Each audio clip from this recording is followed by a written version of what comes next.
driving this morning. I'm on a road trip. I'm going to look at the round baler, the John Deere 335, and hopefully write a check for it. So I'm not coming to inspect this baler. The seller is honest as the day's long. I would buy it sight unseen, but I wanted to pay for it. The truck is going to bring the 1105 in. It's going to bring the baler in too. But I am kind of anxious to see it.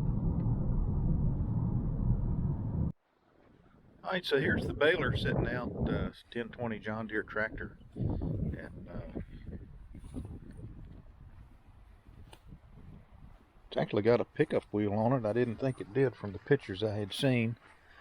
At least it's on one side. Hydraulic tie.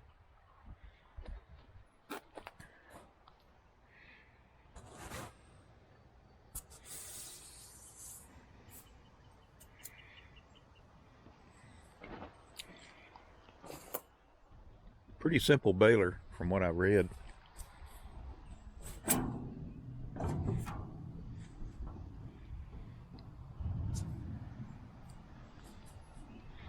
reckon that comes open.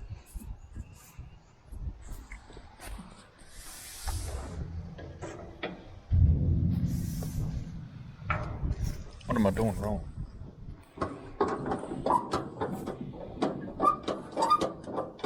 Oh, I'm hitting on the tire. There we go.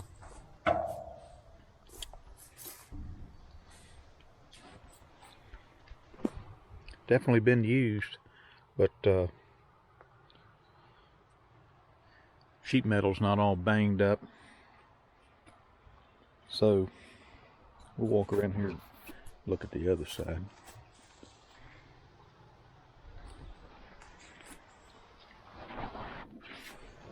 I'll do a more in-depth video once we get it on the farm. From what I've read about these balers, they make a really, really tight bale. There it is right there, John Deere 335.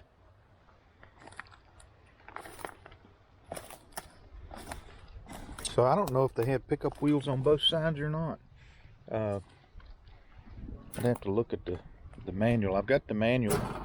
You can get it online, and I downloaded it to PDF for free.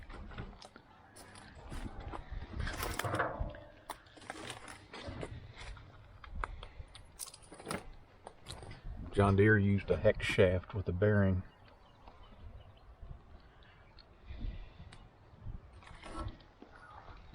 $2,000 twine in it. That's probably what I'll continue to use. Alright, so just kind of cut this video short, and there it is, the John Deere 335. Talk to you later.